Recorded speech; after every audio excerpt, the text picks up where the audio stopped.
একটু বেঁধে নিই, আমরা একটু কথা বলি।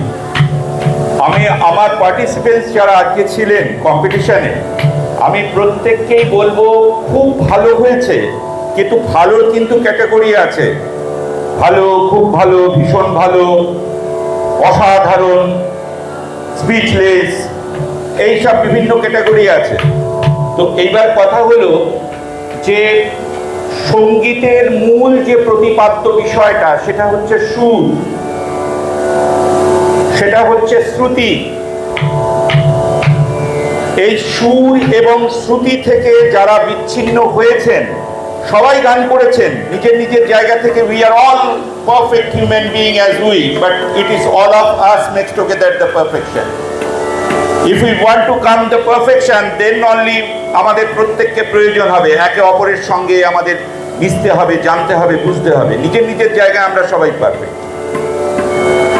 আমি যতটুকু সঙ্গীত বুঝেছি আমার জীবনে, সঙ্গীতের মেন হচ্ছে যেটা, সেটা হচ্ছে সাকে চেনা।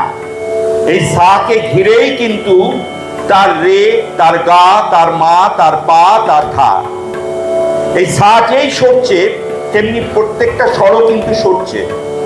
অর্থাৎ সেই 4-3-2 4-4-3-2 এর হিসেব, এই হিসেবটা কিন্তু প্রত্যেকের জানা দরকার। আমি প্রত্যেককে বলবো, কারণ সবচেয়ে বেশি ল্যাকিং হয়েছে এই হিসেবটা। অনেকেই বলবে সারেগামা পাধানি, স্যার আমরা তো জানি। শুধু সারেগামা পাধানি জানলে সঙ্গীত করা যায় না। সঙ্গীত করতে সারেগামা পাধানির প্রয়োজন হয়, কিন্তু সঙ্গীত সারেগামা পাধানির মধ্যে সঙ্গীত নেই রে ভাই। সারেগামা পাধানির মধ্যে সঙ্গীত খুঁজলে জীবনে সঙ্গীত হবে না। এই সাও কোনো সময় স্ট্যান্ড নয়। এই যে সাটা আমি স্ট্যান্ড করব, বিজ্ঞানটাকে সামনে রেখে শিখতে হবে রে বাবা। যে সাটাকে আমি স্ট্যান্ড করব, সেই সাটা ওয়াইজ তার 5 নম্বর শ্রুতিটা আমার রে হচ্ছে। সেই 4-3-2 4-4-3-2 22টা শ্রুতি। একই প্রশ্ন একলব্য দ্রোণাচার্য অর্জুনকে করেছিলেন লক্ষ্যভেদের সময়, তুমি কি দেখছো? ওই একই প্রশ্নের 3টে উত্তর দিয়েছিলেন অর্জুন, শুধু সময়ের ব্যবধানে। কি বলেছিলেন? তুমি কি দেখতে পাচ্ছ? প্রথমে অর্জুন বলেছিলেন আমি একটা পাখি দেখতে পাচ্ছি। তারপরে কিছুক্ষণ সময়ের পরে অর্জুনকে জিজ্ঞাসা করা হয়েছিল তুমি কি দেখতে পাচ্ছ? অর্জুন বলেছিলেন আমি একটা পাখির মাথা দেখতে পাচ্ছি, বাদ বাকিটা আমার কাছে ইনমেটেরিয়াল, আমি আর কিচ্ছু দেখতে পাচ্ছি না, আমি শুধু একটা পাখির মাথা দেখতে পাচ্ছি। তারপরে অর্জুনকে প্রশ্ন করা হয়েছিল তুমি কি দেখছো? অর্জুন বলেছিলেন যেটা আমাকে লক্ষ্যভেদ করতে হবে, সেই পাখির চোখ দুটো ছাড়া আমি কিচ্ছু দেখতে পাচ্ছি না। কাজেই সঙ্গীত শিক্ষার ক্ষেত্রেও কিন্তু ওই 7টা স্বর, আরো কিছুদিন যাওয়ার পরে 22টা স্বর, 7টা শুদ্ধ স্বর, 5টা বিকৃত স্বর, আরো কনসেন্ট্রেট হওয়ার পরে 22টা স্বর। দায়িত্ব নিয়ে বলে যাচ্ছি, 22টা স্বর। এইভাবে যে সঙ্গীত শিখতে পারবে, সেই সঙ্গীতকে ওঠাবে, বসাবে। আর সেটা যদি না পারে, সা কিন্তু দৌড়তে থাকবে তার জীবনের মতো। কাজেই এই সাটাকে আমাকে স্ট্যান্ড করতে হবে, সাকে চিনতে হবে, সাকে বুঝতে হবে, সাকে জানতে হবে। তার আগে যে কোনো জ্ঞান আর ফাইন আর্টসের সঙ্গে অন্য শাস্ত্র সম্পর্ক আমি যতটুকু বুঝেছি, অন্য শাস্ত্রে আমি যতটুকু জানি আমি ততটুকু বলতে পারবো, তার দিয়ে আমি পণ্ডিত বিবেচিত হব।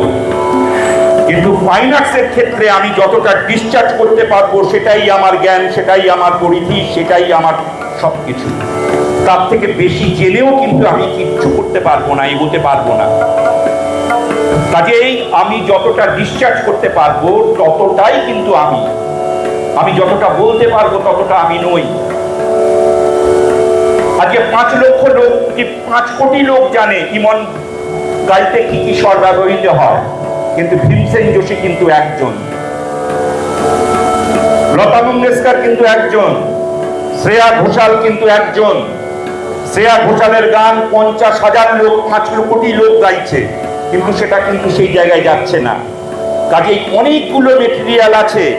যদি আমরা কেমিস্ট্রি যদি আমরা পড়ে থাকি, যদি ফিজিক্স পড়ে থাকি, তাহলে এই কেমিস্ট্রি এবং ফিজিক্স এই সঙ্গীতের জন্য ওতপ্রোতভাবে জড়িত। সঙ্গীত শিক্ষার সঙ্গে সঙ্গে কেমিস্ট্রি এবং ফিজিক্স শিক্ষা করতে হবে, আদারওয়াইজ কিন্তু আমরা সেই জায়গাটায় পৌঁছতে পারবো না। এবার আপনি বলবেন লতা মঙ্গেশকর কি কেমিস্ট্রি পড়েছিল বা কিশোর কুমার কি ফিজিক্স পড়েছিল? এরা সঙ্গীতকে নিয়ে এসেছিল, আমাদের ঘষে ওই জায়গাটায় পৌঁছতে হবে। দুটোর মধ্যে কিন্তু পার্থক্য আছে, দুটোর মধ্যে কিন্তু ব্যাপক পার্থক্য আছে। তার জন্ম হয়েছিল কিশোর কুমার হওয়ার জন্য, তিনি নিজে কিশোর কুমার হওয়ার জন্য সবকিছু ছেড়ে দিয়েছিলেন। আমরা সব কিছুর সঙ্গে জড়িত আছি, পড়াশোনা করছি, বাপ মায়ের কথা শুনছি, স্কুলে যাচ্ছি, নির্দিষ্ট সময় আমাকে সামাজিক অন্য কাজগুলো করতে হচ্ছে। তার সঙ্গে যদি সঙ্গীত শিক্ষা করতে হয়, আমায় কিন্তু পড়াশোনাটা করতে হবে, শুধু সঙ্গীত শিক্ষা করলে হবে না। আমি এই এতগুলো কথা কারণ বলছি, কারণ অনেকেই ভালো গেয়েছে, কিন্তু ছোট ছোট কতগুলো বিষয়ের জন্যে তারা কিন্তু সেই জায়গাটাকে আমি দিতে পারিনি মার্কস, কারণ আমাকে একটা ক্রুশিয়াল জায়গা পালন করতে হচ্ছে। শকুনের চোখের মতো কে কতটা পারছে সেটার থেকেও কে কতটা ভুল করছে সেদিকে আমায় লক্ষ্য রাখতে হচ্ছে। সেই ভাগাড়ের দিকে লক্ষ্য রেখে আমাকে কিন্তু এখানে বসে থাকতে হয়েছে, কারণ আমার কাজটাই সেটা ছিল। আজকে আমি সবার কাছে হাত জোর করে ক্ষমা চেয়ে নিচ্ছি। কাউকে এক একজনকে তো আমাকে প্রথম করতেই হবে, দ্বিতীয় করতে হবে, তৃতীয় করতে হবে, কিন্তু এই কম্পিটিশনই শেষ কথা নয় জীবনের।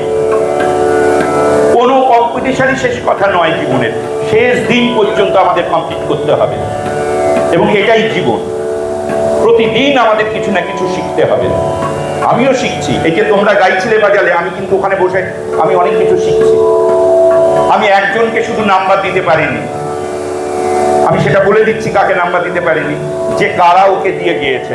এটা কম্পিটিশন, এটা রিয়েলিটি শো নয়, আমি তাকে নাম্বার দিইনি।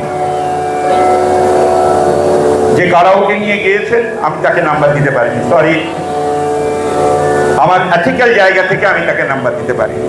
তাছাড়া আমি প্রত্যেককে যতটুকু পেরেছি দিয়ে গেছি। আমি একটু বাজাচ্ছি, অনেকটা সময় নিয়ে এলাম, সরি ডিরেক্টর সাহেব, সরি। এতে এতে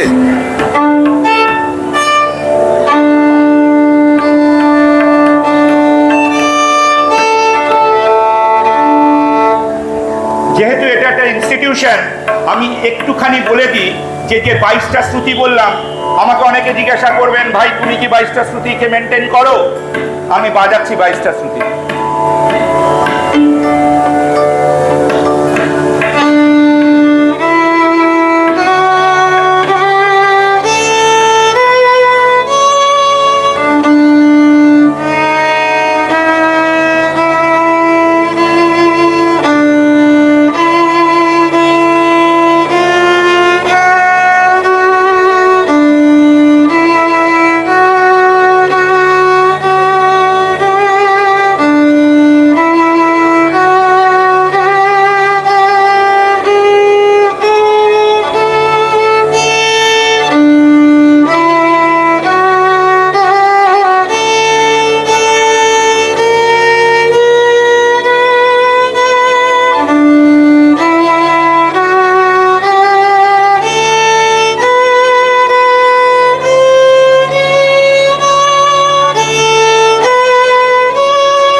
এই 22টা শ্রুতি আমাদের শিখতে হবে, এছাড়া উপায় নেই।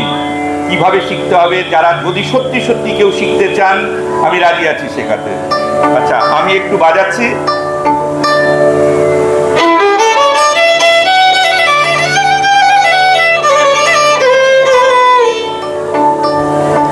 একটু হালকা রিভার্ব দেবেন।